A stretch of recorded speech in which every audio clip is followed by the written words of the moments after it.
কূটনৈতিক দিক থেকে ভারতের সম্পর্ক ইরানের সঙ্গেও ভীষণ রকমভাবে মধুর একটা সম্পর্ক, যেই কারণে মানে এই মুহূর্তে দাঁড়িয়ে যেখানে ইরান সারা বিশ্বের জন্য হরমুজ প্রণালী আটকে দিয়েছে, একমাত্র ভারতের জাহাজগুলো ক্রুড অয়েল নিয়ে, এলপিজি নিয়ে ওরা ভারতের বন্দরে প্রবেশ করতে পারছে, হরমুজ দিয়েই তারা আসছে। এখানে ভারতের ডিপ্লোমেসির জায়গাটা ভীষণ রকমভাবে প্রমাণিত হয় এবং কোন জায়গায় ভারত অবস্থান করছে সেটা আমরা দেখতে পারি। কোথাও কি এই ভারতের এই অবস্থানটা, মানে এই অবস্থানটাকে ভাঙার জন্যই আমেরিকা ভীষণ রকমভাবে, মানে হয় না আপনি যেরকম বললেন যে মানে সবসময় একটু খোঁচানো আর কি, কোনো না কোনো রকমভাবে কোনো না কোনো জায়গা, শান্তিপূর্ণ জায়গা, সেটাকে খোঁচানো, কোথাও কি আমেরিকা সেই টার্গেট রয়েছে ভারতের উদ্দেশ্যে? আমি জাস্ট খুব রেলেভেন্ট কোয়েশ্চেন করেছেন। আমি জাস্ট দুদিন আগে একজন আমার প্রাক্তন কলিগের সাথে কথা বলছিলাম, তো উনি এখন ইউনাইটেড নেশনসে আছেন, তো উনি একটা দারুণ লাইন বলেছেন, সেটা হলো, সেটা আমি ব্যবহার করতে চাই যদি ও শুনতে পায়। সেটা হলো যে ভারতবর্ষের কাছে Iran is like a girlfriend, হ্যাঁ হ্যাঁ, আর Israel is like a affair. এবং এবং sorry, I am very sorry, আমি পুরো উল্টো হয়ে গেল। আচ্ছা আচ্ছা আচ্ছা, Israel is like a girlfriend and Iran is like a affair. আচ্ছা, এবার এমন ব্যাপার হচ্ছে, মানে মানে আমি যদি ভুল না হই তাহলে মানে ইসরায়েল হচ্ছে গিয়ে পার্মানেন্ট গার্লফ্রেন্ড। হ্যাঁ, ইসরায়েল গার্লফ্রেন্ড, পার্মানেন্ট কি পার্মানেন্ট আমি জানি না, গার্লফ্রেন্ড, মাল্টিপল গার্লফ্রেন্ড রাখতে পারে আন্তর্জাতিক সম্পর্কে, সেটা কোনো অসুবিধা নেই। সেখানে বলছে যে ইসরায়েলের সাথে ভারতের ভালোবাসা বহুদিন, তাই ওর ওর ওর অনেক ভুলচুকও আমি মেনে নিই, কারণ এন্ড অফ দ্য ডে লাভ হার।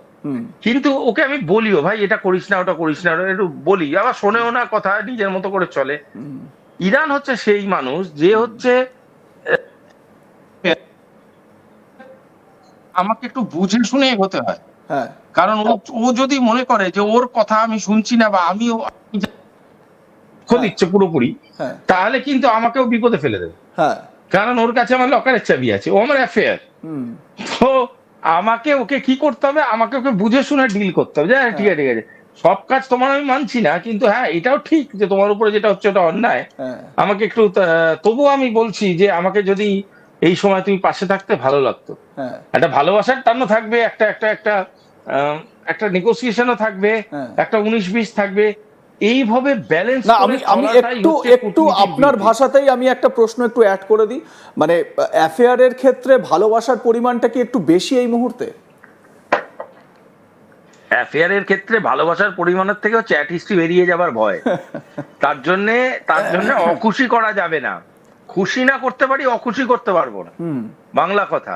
এবং অখুশি করতে পারবো না বলেই ওকে, ইরানকে বারবার এটা বোঝানো যে ঠিক আছে, আমি কোথাও না কোথাও কিছু না কিছু ভাবে তোমায় ব্যালেন্স করছি, ঠিক আছে। মানে ব্যাপারটা অনেকটা ইরানের ক্ষেত্রে ব্যাপারটা হচ্ছে এরকম, ইরফান খানের একটা বিখ্যাত ডায়লগ, মানে ইরানের মহব্বত হচ্ছে আমেরিকা, জিদ হচ্ছে আমেরিকা, মহব্বত হচ্ছে ভারত। জিদ হচ্ছে আমেরিকা, মহব্বত হচ্ছে ভারত। এই জন্য ইরানের ক্ষেত্রে কথাটা হচ্ছে এরকম যে मोहब्बत है इसलिए जाने दिया, जिद होती तो बाहों में होती। এই জন্য মোহব্বত ভারতে আছে, আচ্ছা, মানে মানে আমেরিকা হচ্ছে জিদ, হ্যাঁ, ভারত হচ্ছে মোহব্বত, মোহব্বত इसलिए जाने दिया, জিদ হতি তো বাহু মে হতি। এই জন্য হরমুজ প্রণালী দিয়ে কেউ যেতে পারছে না। পয়েন্টটা ইজ লাইক দ্যাট। পয়েন্টটা হচ্ছে, দেখুন, মজা না করলে এই সাবজেক্ট বোঝা যাবে না। মজা হচ্ছে এখানেই যে ইরানের একটা ইগোতে আমেরিকা হার্ট করেছে। ইরানের ইগোটা কি, যে আমি ইরানকে তুলি মেরে হাতের মুঠোয় নিয়ে নেবো। That is the big mistake. Second big mistake, আমি একটু সুভাষিস বাবু, আমি একটু এখানে আপনাকে মানে একটু এই জায়গাটা একটু অ্যাড করতে চাই। আমেরিকার ইগো, মানে আমেরিকা এটা মিস্টেক করেছে নাকি ডোনাল্ড ট্রাম্প মিস্টেক করেছে? মানে এই জায়গাটা একটু স্পেসিফিক ভাবে আমাদের দর্শকদের বোঝান। আমি স্পেসিফিক ভাবে বলছি, আমেরিকা মিস্টেকটা পরবর্তীকালে বুঝতে পেরেছে, ডোনাল্ড ট্রাম্প এখনো মিস্টেকটা বুঝতে পারে। যেহেতু ডোনাল্ড ট্রাম্পের আন্ডারে ন্যাশনাল সিকিউরিটি ডিসিশন মেকিং ক্ষমতা আছে, ডোনাল্ড ট্রাম্প ন্যাশনাল সিকিউরিটি আসপেক্টকে দেখিয়ে ভেনেজুয়েলাকে হিট করলো, ডোনাল্ড ট্রাম্প ন্যাশনাল সিকিউরিটি আসপেক্টকে দেখিয়ে ইরানকে হিট করলো। ডোনাল্ড ট্রাম্প ভাবলো ভেনেজুয়েলার মতো ইরানও চুপচাপ খেয়ে নেবে, ইরান কিন্তু এই ধরনের অ্যান্টিসিপেশনে নিজেকে বহুকাল আগে থেকে তৈরি করেছিল। ব্রিক্স মেম্বারশিপ নিয়েছিল, রাশিয়ার সাথে ভালো সম্পর্ক, চীনের সাথে ভালো সম্পর্ক, ভারতবর্ষের সাথে ভালো সম্পর্ক, নিজেকে একটা সিকিউর পজিশনে নিয়ে চলে এসেছিল। এইবার ইরানকে যখন হিট করলো, ইরান কিন্তু এই হিটের প্রস্তুতি বহুদিন ধরে নিয়েছে। হ্যাঁ, বহুদিন ধরে নিয়েছে, ঠিক আছে।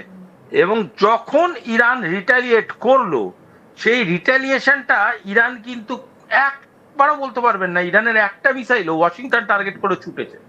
প্র্যাকটিক্যালি পৌঁছাতে পারতো না পারতো সেটাই মিলিটারি তর্কের বিষয়, কিন্তু ছুড়েছে কি একটাও যায়নি। মানে ব্যাপারটা আপনার ওই গল্পের মতো, পাগলটা ছুড়েছে ওই লোকটার বাড়ির আশেপাশের আত্মীয় স্বজনদের ওপর। কারেক্ট, কারণ ও বুঝে গেছে যে আমি আপনাকে অর্থনৈতিক ক্ষতি করব, তার জন্য আমি আপনার বাড়ির আশেপাশে আপনার আত্মীয় স্বজনদের এফেক্ট করব। আপনি অলরেডি ককাতে শুরু করবেন ওখানে, কারণ আপনিও আনসারেবল, সর্বেং সর্বা বলে কোনো কনসেপ্ট নেই। কংগ্রেস, ওখানকার কংগ্রেস আপনাকে ছাড়বে না, ওখানকার সেনেট আপনাকে ছাড়বে না, দিনের পর দিন প্রতিটা স্টেটের কাছে আপনাকে জবাবদিহি করতে হবে। যে ইরান অ্যাটাক করার আগে ভোটিং পার্সেন্টেজ কিছুটা এরকম ছিল, 12-62 মতো ছিল অন অ্যান অ্যাভারেজ, সেটা এখন দাঁড়িয়ে গেছে 47-53। ক্যান ইউ ইমাজিন মানে কতটা চেঞ্জ? 12-92 সেটা কমে দাঁড়িয়ে গেছে 47-53। Can you imagine? মানে ইটস লাইক 6 ভোটস এর ডিফারেন্স। কেন? কারণ তারা সবাই বুঝতে পারছে যে এইটা একটা ভুল, এই ভুলটা আর মেনে নেওয়া যাচ্ছে না। এত বড় বড় মানুষ রিজাইন করছে, তুলসী গাওয়ার্ড নিজের মতো করে হাত ধুয়ে ফেলেছে। তুলসী গাওয়ার্ড কি বলেছে? আমার কাজ ডিএনআই চিফ হিসেবে ইন্টেল দেওয়া, ডিসিশন নিয়েছেন প্রেসিডেন্ট, ডিসিশন নিয়েছেন প্রেসিডেন্ট, অ্যানালাইসিস করে ডিসিশন নিয়েছেন প্রেসিডেন্ট। কেন? আপনাদের সাথেই আমি বসে বলেছিলাম 1 থেকে 2 মাস আগে, তুলসী গাওয়ার্ড যখন স্টেটমেন্ট করেছিল যে we do not have confirmatory একদম পরমাণু অস্ত্র, হ্যাঁ, that Iran has nuclear power. এই লাইনটা এক্স্যাক্টলি উনি বলেছিলেন। তার মানে কি উনি উনার জায়গা থেকে ক্লিয়ার ছিলেন, উনি বলে দিয়েছিলেন যে আমি কনফার্মেশন দিচ্ছি না। তাকে ক্রস করে গিয়ে ডোনাল্ড ট্রাম্প বলেছিল তবুও আমি অ্যাটাক করবো, এবং অ্যাটাক করেছিল। আজকে অ্যান্টি টেররিজম লিড রিজাইন করলো, কি বললো? যেটা আমেরিকার ক্ষতি হচ্ছে, আমি আমেরিকার ক্ষতি দেখতে চাই না। আমি ঠিক এই জায়গা থেকে আমি এই জায়গা থেকেই মানে এই ডোনাল্ড ট্রাম্প বা তাকে যদি পাগলা দাশুও বলেন খুব একটা অত্যুক্তি হবে না। তো ডোনাল্ড ট্রাম্পের এই যে সিদ্ধান্তগুলো, এই সিদ্ধান্তগুলোর মানে ভুক্তভোগী তো গোটা আমেরিকাকে হতে হচ্ছে। এবারে আমি ঠিক এই জায়গা থেকে একদম আমাদের শেষ মুহূর্ত আলোচনা চলছে, আপনার খুব ফেভারিট একটা সাবজেক্টে আসি, সেটা হচ্ছে এই পাগলা দাশুর বিভিন্ন রকম পাগলা সিদ্ধান্তের জন্য বা খ্যাপামির জন্য ব্রিক্স আরো মজবুত হচ্ছে এবং আরআইসি, রাশিয়া, ইন্ডিয়া, চায়না, এদের সম্পর্ক আরো মজবুত হচ্ছে। কিভাবে আমাদের দর্শকদের একটু বোঝাবেন সহজভাবে? দেখুন, যখন পাবলিকের সামনে